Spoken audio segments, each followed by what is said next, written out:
Hyderabad biggest property show is here. CREDAI Hyderabad. Rate ఆగదు, demand తగ్గదు. రేవంత్ రెడ్డి గారు నేను సూటిగా అడుగుతా ఉన్నా, నువ్వు 70,000 ఉద్యోగాలు ఇచ్చినా అన్నావు, 70,000 మందికి నియామక పత్రాలు ఇచ్చినా అని చెప్తున్నావు. ఆ 70,000లో ఈ 6,000 కూడా భాగమే కదా.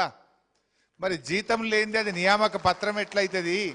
₹1 జీతం ఇవ్వకుండా అది ఉద్యోగం ఎట్లయితుందో సమాధానం చెప్పాలి రేవంత్ రెడ్డి రోజు.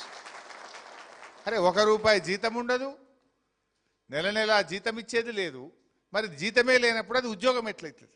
అది నియామక పత్రం ఎట్లయితుంది? అది అంటే రేవంత్ రెడ్డి చెప్పిన 70,000 ఉద్యోగాలు ఎంత బూటకమో దీన్ని బట్టి అర్థమైపోతా ఉంది. ఏమనంటే నేను 70,000 ఉద్యోగాలు ఇచ్చిన అంటాడు. ఆ 70,000లో ఈ 6,000 ఉత్తదే కదా, ₹1 జీతం లేదు. ఏమన్నా అడిగితే కలెక్టర్లు ఏమంటున్నారు మిమ్మల్ని? రైతుల దగ్గర వసూలు చేసుకోండి, ప్రజల దగ్గర లంచాలు తీసుకోండి. ఇదా ప్రజాప్రభుత్వం చెప్పేది? ప్రజలను అడుక్కోండి, ప్రజల దగ్గర లంచాలు తీసుకోండి, రైతుల దగ్గర అడుక్కోండి అన్నప్పుడు అది ఎట్లా ప్రజాప్రభుత్వం అవుతుంది? ప్రజల కోసం పనిచేసే ప్రభుత్వం ఎట్లయితుంది?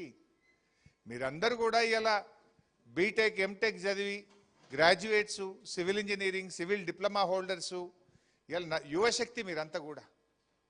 అంటే ఏమనుకుంటున్నాడు లోకేష్ కుమార్ కూడా ఒక ఐఏఎస్ ఆఫీసరు ఎంత బాధ్యత రహిత్యంగా అట్లా మాట్లాడొచ్చునా?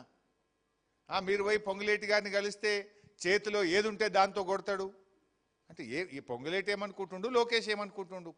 కొట్టనీకి ఆ ప్రభుత్వాలు ఉన్నాయి.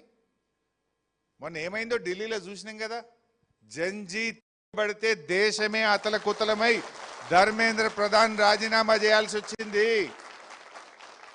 ఈ 6,000 మంది యువత తలుచుకుంటే ఏమైందో ఒక్కసారి ఆలోచించుకోమని రేవంత్ రెడ్డికి పొంగులేటిని హెచ్చరిస్తా ఉన్నా.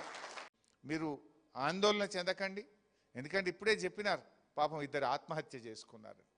కుటుంబాలు గడవక, ఇల్లు గడవక, అప్పులు కట్టుకోలేక 2 యంగ్ సర్వేయర్స్, లైసెన్స్డ్ సర్వేయర్స్ ఆత్మహత్య చేసుకున్నారు. ఇలా మీ పరిస్థితి ఏమైంది? జీతం రాదు, హెల్త్ ఇన్సూరెన్స్ స్కీమ్ లేదు, ట్రావెల్ అలవెన్స్ లేదు. ఆడికి పోయి సర్వే చేస్తే నీ పెట్రోల్కే సరిపోతలేవు నీ పైసలు.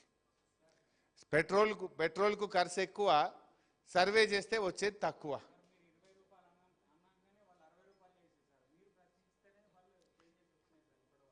అది కూడా సరిపోదు కదా. ₹60 ఏ మూలకు సరిపోతుంది? నువ్వు ₹60 నీ పెట్రోల్ ఖర్చే ₹100. లీటర్ పెట్రోల్ కావాలంటే 100, అన్నం తినాలంటే 50 60 అవుతాయి. ₹60 అన్నానికి పోతుంది, లీటర్ పెట్రోల్కి 100 పోతే నువ్వు మా అంటే ఒక రోజుకు 1-2 ఎకరాలు చేయడం కష్టం కదా. ఓ రోజు వర్షం పడుతుంది, ఓ రోజు పక్కపొంట రైతు సహకరించాడు, ఆందాక పోయినాక ఎల్లగొడతారు. ఎట్లా చెప్తాము? ఈ విషయం కలెక్టర్లకు చెప్తే అడుక్కోండి, లంచాలు తీసుకోండి, వసూలు చేసుకోండి అని చెప్పబట్టి ఇదేం ప్రభుత్వం అని నేను అడుగుతా ఉన్నా. అందువల్ల మిత్రులారా, మీరు ఆందోళన చెందొద్దు. బీఆర్ఎస్ పార్టీ మీకు అండగా ఉంటుంది. కేసీఆర్ గారి నాయకత్వంలో మీ పక్షాన మేమందరం కూడా పోరాడతాం. ఈ సెప్టెంబర్లో అసెంబ్లీ సమావేశాలు ఉంటాయి.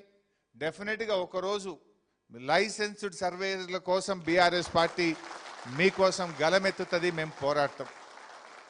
అన్ని జిల్లాల్లో కూడా మీరు చేసే ఆందోళన కార్యక్రమాల్లో పార్టీ గౌరవ శాసనసభ్యులు, శాసన మండలి సభ్యులు, పార్టీ నాయకులంతా కూడా మీకు అండగా నిలబడతాం. మీ సమస్య పరిష్కారం అయ్యేదాకా కూడా మీ వెన్నంటి ఉంటాం. మీరు ధైర్యంగా ఉండాలని చెప్పి కూడా ఈ సందర్భంగా మీకు పిలుపునిస్తా ఉన్నాం.